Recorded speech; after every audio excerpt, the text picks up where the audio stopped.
it's quite unfortunate that you couldn't join us on the show today, Boss Cafe. So on Boss Cafe, what we discussed, and I wanted to, hear your opinion on the issue is friendship. Today is Friendship Friday, or Worst Friendship Friday on the show. And my question to my audience was, what made you cut off a friendship? What happened that, you told yourself, what, I can't be friends with this person. So I'm going to start with that for you. Have you ever cut off a friendship? Right. So I think one thing that would make me cut off a friendship would be has to be if it's toxic, right? If only one person is benefiting from the friendship, then I can't. The person benefiting from the friendship. And wait, are you talking about in the house? Life generally. Yeah. Generally, yes, let me tell you, I've had that, right? Because I feel like one of my, I don't know, it's a blessing and a curse. I am too kind. So usually I would have friends that kind of take advantage of that, you understand? And I'm just constantly putting that person before me to a point where I'm like, no, it's getting so toxic because I don't even rate myself in this friendship. It's just always about the next person, you understand? Yeah. So I'm just like... Peace out. So let's go to the house, right? Making friends in a reality show can be a bit tricky and dicey because you don't know who is close to you or who is your friend because of the game, right? But now that the show is over and you're outside your house, who among the housemates would you say is your real friend? Yo, I am lucky to walk out of this experience with so many friends, yeah. So obviously there's Tabang. I'm gonna stop. You know what? Tabang, I'm gonna stop being Tabang, right? Tabang, you are out. I'm cutting you off. Because I mentioned him all the time. It's so obvious. So we've got Tabang, we've got Yvonne, she's my girl. Oh, okay. I've got who? Yeah, I've got so many people. I've got Melly, who's like my boy. I've got your Lucas, I've got Juicy J. I've got so many. I've got my partner who is close to my heart. I've got so many people. I've got Blue. I've got so everybody's your friend. Yeah, so apparently, like almost all the housemates, right? Yeah, see, that's how I'm probably one of the lucky ones because I get to walk with so many friendships. Yeah. Okay. Yeah, and I appreciate that. Now, in the house, you're just there trying to get to know some other people, make friends, adjust to the new lifestyle, and these guys, KJ as well. It's like they want me to mention KJ. I've been seeing a lot of Ipilang. Don't fight. Right? I don't know what. Yes, look, there's so many to come from. So now people like, you didn't mention this person. That's how I was like, literally almost everybody. Also there. With the names you mentioned, I guess. Yeah. So I think the question would be, who is not your friend? Because almost everybody you have mentioned. Why did you react like that? I think that's what I should have asked you, Really? Why are you making that face? Do you want to say it? Wait, really, what are you not cool with at this point? No, because sometimes when you say certain things, it comes across you are fighting with certain people. But it's a thing of, I've never really spoken to some people ever since I left the house type of situation. No bad vibes. But yeah, and also I don't want to be mentioning people's names, you understand, name dropping like I'm out. Nah, the only people that I recognize are literally the people that I get along with, the people you're close to. Yeah, positive vibes only. The people that I'm close to. Yeah, I'm listening. That's the only energy that I recognize, bro. If you're coming with bad energy, then I run. Yeah, I get that. That's the way it should be. Positive vibes only. That's what we do here, Vibes FM. Yeah. Okay, so I was going to say that the COVID-19 pandemic lockdown and experience gave us some of us a glimpse of what it feels like to live with your loved ones or your lover in a confined space. You don't have anywhere you're going, it's just around the house, and you just have to be cool with that person. But in your case, you were in a confined space with people you know, with people you don't know, of course, from different parts of Africa, Nigeria, South Africa, and cameras on you. Everything you're doing is live. And interestingly, you found love in this confined space. Tell me about that experience. Why are you smiling like that? So, yeah, I can hear you. I can hear you now. Yeah, obviously, I'm saying that everything that happened in the house for me, I did not anticipate, I did not plan. Yeah. So, be it the being with somebody or the friendships or anything like that, I was not anticipating at all. How was that? It was great for me personally. Everything that I did in the house, I would never take back. Yeah.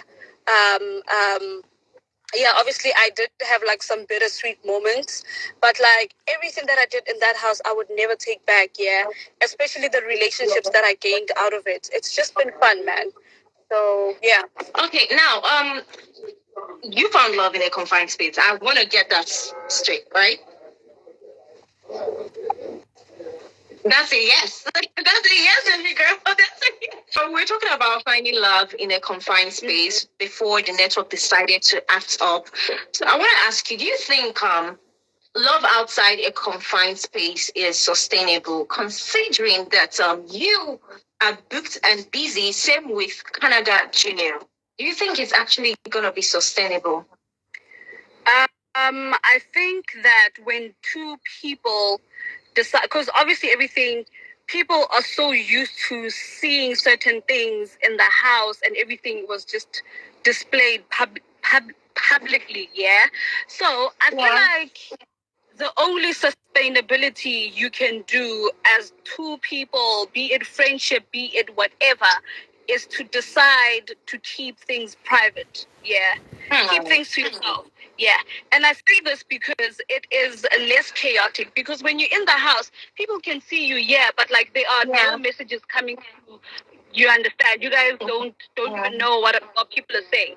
But once you're out the house, I think it's always better to keep things private. That's the only way to sustain any kind of relationship. Yeah, because obviously once you decide that I want to put things out there, it becomes messy because there are so many messages and expectations and certain things that are going to come from people, which I don't blame them, because people are so used to seeing you guys 24/7.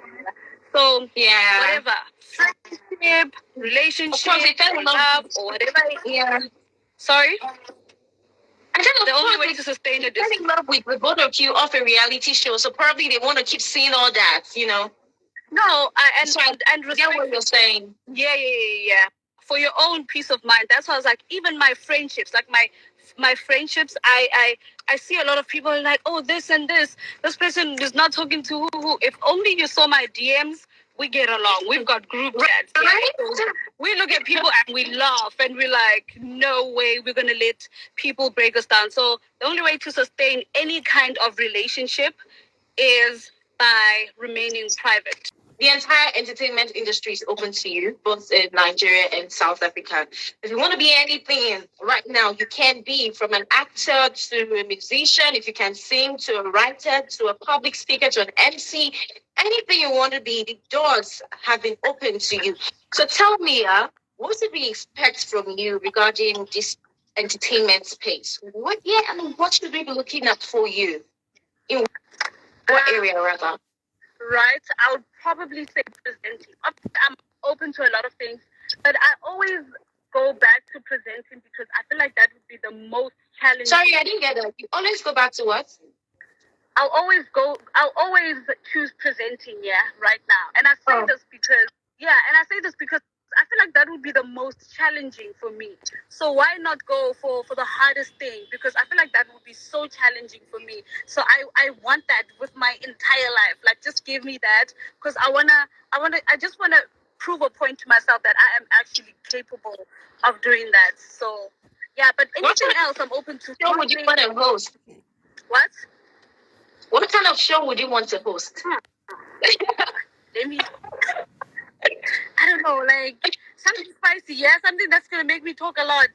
I don't know. You're very funny. Maybe like maybe like you know, reality shows, how they always have reunions. Maybe host one of those things and I get them. Or maybe you do the recap for a reality show, like this week, this is what happened. Yeah, that would be so fun. Listen, I would love that. Yeah. Are you gonna think of acting too? Yes, definitely. Definitely in my cards, yeah. But presenting tops the list, right?